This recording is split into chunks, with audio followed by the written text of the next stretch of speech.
Hello दोस्तों, veterans नमस्कार। मैं दीवान सिंह। केंद्रीय कर्मचारियों का जो 8वां वेतन आयोग आएगा, उसका जो टर्म्स ऑफ रेफरेंस दिए गए थे, उसके ऊपर इतना हो हंगामा किया लोगों ने कि पेंशनर्स की जो पेंशन है उसका अपडेशन या इंक्रीज नहीं होगा।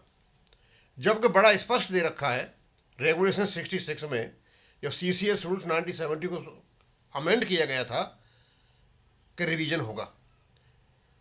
उसमें एक वाक्य था, cost of non funded and non contributory pension scheme.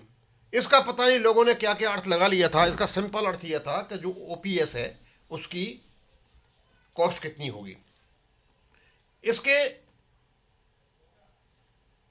Against में बोलने के कारण हो सकता है कि जो UPS हुआ है NPS की जगह, उसको इसमें इंक्लूड नहीं किया गया था। तो हो सकता है सिविलियंस ने हंगामा मचाया हो, उसका कारण हो। लेकिन उसी चीज़ को संसद में पूछा गया 1 दिसंबर को, और उसमें कुछ क्वेश्चंस थे। बहुत ज़रूरी है कुछ चीज़ को क्लैरिफाई किया जाए। इसमें सारे हमारे आर्मी के लोग आते हैं, सेंट्रल गवर्नमेंट के लोग आते हैं, रिटायर्ड पेंशनर्स आते हैं, और इन बैंकों में जो हमारे एक्स सर्विसमैन हैं वो भी इसमें ही आते हैं। और हमारा पेंशन अपडेशन नहीं हो रहा है, ये भी एक बल देता है कि जब उनका हो रहा है तो हमारा क्यों नहीं हो रहा है।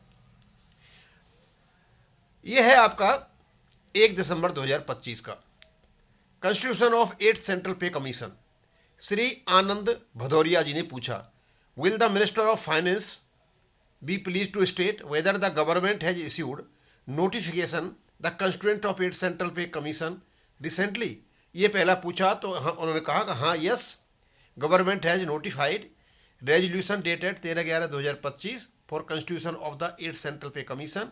ए copy of the notification is enclose herewith. उन्होंने बता दिया कि उनका हो जगह है। दूसरा, इफ सो द डिटेल्स भी उसमें दे दिए, A और B के पूरे। आगे जो पूछा गया था उसका जवाब दिया गया था C to E। पहला था, whether the government proposes to merge the existing DA/DR with basic pay as an immediate relief measure for central government employees pensioners who are facing unprecedented inflation during the last 30 years, since DA/DR given to these employees is not in consonance with the real time inflation। उन्होंने पूछा जो DA/DR है क्या उसको immediately मर्ज कर देंगे, 2004 में ऐसे हुआ था। और दूसरा पूछा था, इफ सो द, और उसके डिटेल दो, और if not the reasons thereof, और उसके जो रीजन्स है वो बताइए पूरा का पूरा।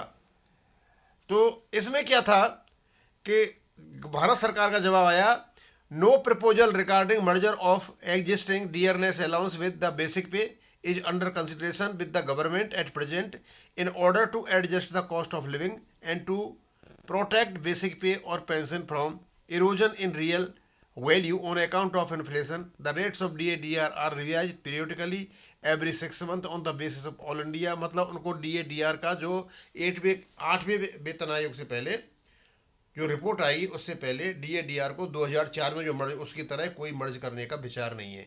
तो ये क्वेश्चंस पूछे गए थे। और इसके बाद एक और मैंने देखा था, वो शायद है नहीं यहाँ पर, पेंशन के बारे में पूछा था तो उन्होंने बता दिया कि मतलब पे कमीशन जो है किस किन चीज़ों को उसमें पे में ले रहा है, सारी की सारी चीज़ें।